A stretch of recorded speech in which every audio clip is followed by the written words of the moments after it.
मीर बाप की बेटी शिल्पी को मुकेश पसंद होता है, लेकिन दोनों के बीच हैसियत की दीवार खड़ी होती है। और फिर कहीं नौकरी कर लो ना, क्या हमेशा ये लोहे की सलाखों के पीछे भागते रहते हो? कितनी मेहनत करते हो। शिल्पी, नौकरी से कुछ नहीं होगा। तुम लोगों की हैसियत तक पहुंचना है तो अपना ही बिजनेस करना पड़ेगा, वरना तुम्हारे पापा किसी और से तुम्हारी शादी करवा देंगे। अच्छा, ऐसे किससे करवा देंगे? मैं तो तुमसे ही शादी करूंगी। बोल दिया तो बोल दिया, बस। मुकेश उस बेचारी को समझाता भी तो क्या। दुनिया के रीति रिवाजों से काफी दूर थी शिल्पी। भले ही बड़े बाप की बेटी, लेकिन सादगी इतनी कि क्या कहना। बेटा शिल्पी, कल तुमको देखने लड़के वाले आने वाले हैं, तैयार रहना। मैंने तुम्हारी माँ को समझा दिया है। घर के सारे नौकर चाकर को वो समझा देगी कि स्वागत कैसे करना है। कैसी बात कर रहे हैं पापा? मैं तो मुकेश से प्यार करती हूँ, उसी से शादी करूंगी। मैंने आपको बताया था ना। मुकेश किसका बेटा है? वो स्टील किंग सिंघानिया का, या वो जो बड़े ज्वेलरी वाले हैं मेहता, उनका? नहीं नहीं पापा, वो अपना ही काम करता है, लेकिन एस्टेब्लिश नहीं है अभी। पापा, वो आपके पास कब आएगा? जब कुछ बन जाएगा। आप प्लीज थोड़ा सा वक्त दे दीजिए।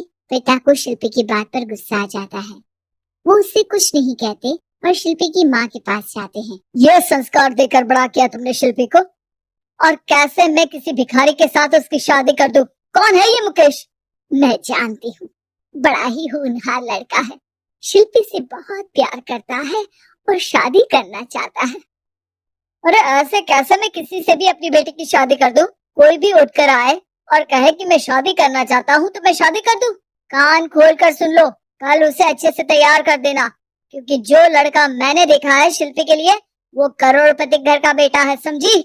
लाख मना करने पर भी शिल्पी को उस लड़के से मिलवाया जाता है जो उसके पिता ने उसके लिए देखा था। देखिए, मैं किसी और से प्यार करती हूँ और उसी से शादी करूंगी। ये तो बहुत अच्छी बात है कि तुम किसी और से प्यार करती हो, क्योंकि मैं भी किसी और से प्यार करता हूँ। लेकिन शादी तो हम दोनों को ही करनी होगी, जानती हो ना, ये बिजनेस और ये सारा कुछ। शिल्पी को समझ में नहीं आता कि वो क्या कह रहा है, लेकिन वो समझ जाती है कि वो लड़का भी किसी और से प्यार करता है। पिताजी, वो भी कह रहा था कि वो किसी और से प्यार करता है। हाँ तो करने दो ना, हमने तो नहीं रोका। तुम अपना देखो, शादी के लिए हाँ कर कर गया है वो। लेकिन क्यों? अरे वो और मैं दोनों ही एक दूसरे से प्यार नहीं करते, फिर शादी क्यों कर ले? पापा, एक बार सिर्फ मेरे कहने पर आप मुकेश से मिल ले। पिता शिल्पी के कहने पर फॉर्मेलिटी के लिए ही सही, लेकिन मुकेश को घर बुला लेते हैं। देखो, ज्यादा वक्त नहीं दे पाऊंगा। ये बताओ कि शादी के बाद कहाँ रखोगे उसे? 2 कमरे के मकान में? नहीं सर, मैंने 2 साल के बाद का सारा प्लान कर लिया है। मैंने आयरन इंडस्ट्री खड़ी करने के लिए पूरा ब्लूप्रिंट तैयार किया है। मेरी खुद की जगह है दादाजी की, बस थोड़ा फंड का अरेंजमेंट हो जाता तो काम शुरू कर देता। अच्छा, मतलब तुम यहाँ फंड रेज करने आए हो? मुकेश समझ जाता है कि उसके पिता शिल्पी की शादी उससे कराने के मूड में नहीं है। फंड आप कभी दे भी नहीं पाएंगे मुझे तो सिर्फ शिल्पी चाहिए। मैं उसके बिना नहीं रह सकता सर। मैं उसे बहुत खुश रखूंगा। वो तो हर पति का धर्म होता है। वो तो मैं किसी से भी उसकी शादी करा दूं, वो उसे खुशी रखेगा। लेकिन देखो, मैं ज्यादा बात को घुमाना नहीं चाहता। वो बड़े घर की लड़की है, उसे काम काज की आदत नहीं। अभी वो समझ नहीं रही, लेकिन तुम तो समझो। मैं किसी भी हालत में शिल्पी की शादी तुमसे नहीं करवा सकता। मुकेश पिता से लाख मन्नतें करता है, लेकिन वो नहीं मानते। शिल्पी की शादी उस अमीर लड़के से हो जाती है। शादी के बाद क्या हम लोग मेरी माँ के घर चले? मुझे उन लोगों की बहुत याद आ रही है। हाँ हाँ, जाओ जाओ। वैसे भी आज मैं अपनी गर्लफ्रेंड के साथ मसूरी जा रहा हूँ, तुम जा सकती हो। कैसी बात कर रहे हैं? अब हम लोगों की शादी हो गई है, आप कैसे किसी और लड़की के साथ जा सकते हैं? अरे मैंने तो तुम्हें शादी के पहले ही बता दिया था कि मेरी कुछ गर्लफ्रेंड्स है। अब प्लीज ये टिपिकल बीवी वाला रोना धोना शुरू मत कर देना। शिल्पी पिता के घर जाती है और माता पिता को सारी बात बता देती है। इतना गंदा इंसान निकलेगा, मैंने तो सोचा ही नहीं था। अरे क्यों कराई मेरी फूल जैसी बेटी की शादी ऐसे घर में? और तो क्या हो गया, शुरू शुरू में हर घर में ऐसा होता है, धीरे धीरे ठीक हो जाएगा। और वैसे भी उन लोगों के साथ हम लोगों की एक बड़ी डील फाइनल हुई है, समझी? उन लोगों से रिश्ता बना कर रखो, तभी पैसों की बारिश होगी। पापा, अब समझ में आया कि आपने मेरे साथ ऐसा क्यों किया।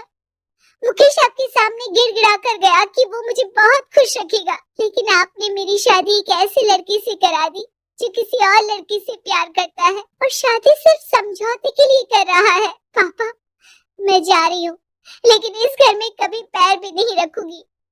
आपने मुझे सामान की तरह इस्तेमाल किया। माँ शिल्पी को बहुत रोकती है, लेकिन वो एक नहीं सुनती। कुछ समय बाद, शिल्पी, मुझे नहीं लग रहा कि अब हम दोनों के बीच ये शादी और रह पाएगी। मैं किसी और से शादी करना चाहता हूँ।